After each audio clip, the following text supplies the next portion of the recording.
اللہ اکبر اللہ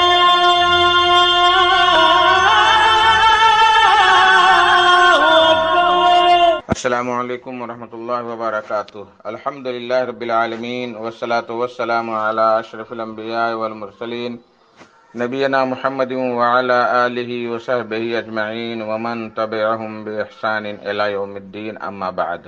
میرے دوستوں، بزرگوں، اسلامی بھائیوں اور بہنوں، سامعین و سامعات کرام، صدائے حق سننے والے ساتھیوں، آج 6 ذی-القعدہ 1447 ہجری، 7 جون 2022 عیسوی، 24 گتے جیٹھ 2079 بکرمی منگل کا دن، میں محمد مستقیم مدنی صدائے حق کا پروگرام لے کر آپ لوگوں کی خدمت میں حاضر ہو گیا ہوں۔ یہ پروگرام آپ روزانہ junk Nandini FM 95.5 mega hertz پر 1:30 بجے سے 2:15 بجے تک سماعت فرماتے آ رہے ہیں۔ آج بھی انشاءاللہ تبارک و تعالی سب سے پہلے تلاوت قرآن مجید، پھر ایک اچھے عالم کا خطاب سماعت فرمائیں گے۔ تو لیجیے سب سے پہلے تلاوت قرآن مجید سے اپنے دل کو روشن کریں۔ بسم اللہ الرحمن الرحیم۔ بسم اللہ الرحمن الرحیم۔ اقرأ باسم ربک الذی خلق، خلق الانسان من علق، اقرأ وربک الاکرم، الذی علم بالقلم، علم الانسان ما لم يعلم، كلا إن الإنسان ليطغى أن رآه استغنى، إن إلى ربك الرجعى، أرأيت الذي ينهى عبدا إذا صلى، أرأيت إن كان على الهدى أو أمر بالتقوى، أرأيت إن كذب وتولى، ألم يعلم بأن الله يرى، كلا لئن لم ينته لنسفعا بالناصية، ناصية كاذبة خاطئة، فليدع ناديه، سندع الزبانية، كلا لا تطعه واسجد واقترب۔ اللہ اکبر اللہ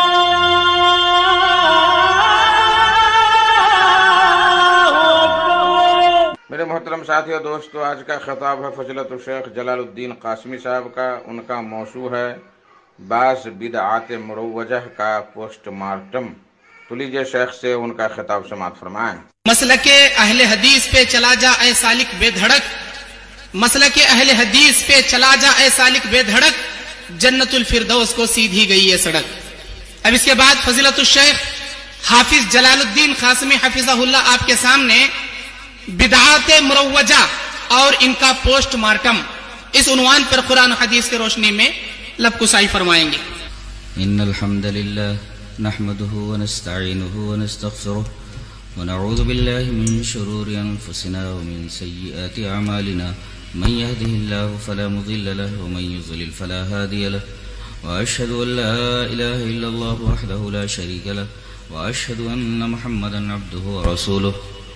يا ايها الذين امنوا اتقوا الله حق تقاته ولا تموتن الا وانتم مسلمون۔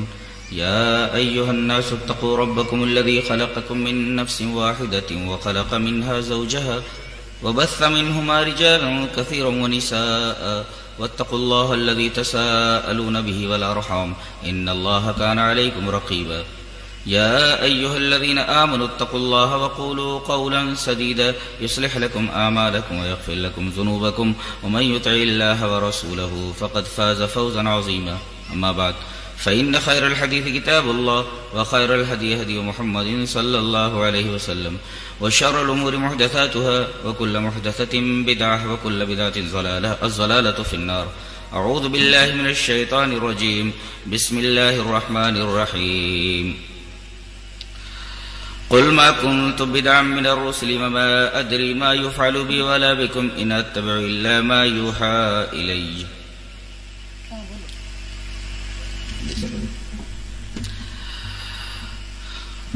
حضرات علماء کرام، محترم بزرگوں، نوجوان بھائیوں،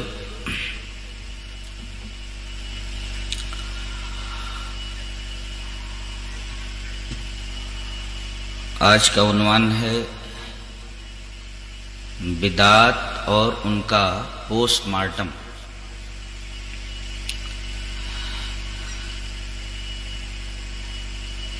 دین اسلام یہ کوئی معمہ یا پہیلی نہیں ہے کہ لوگ اسے سمجھنے کے لیے اپنے عقلی گھوڑے دوڑائیں۔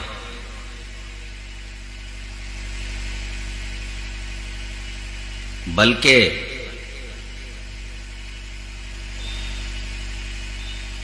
ہمیں مکلف بنایا گیا ہے کہ جو کچھ رسول اللہ صلی اللہ علیہ وسلم پر اترا ہے اس کو من وعن قبول کر لیں۔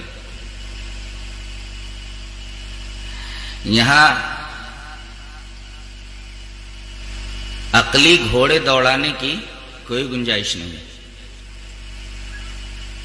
دلیل میں یہ حدیث لے لیں، وعن علی رضی اللہ تعالی عنہ قال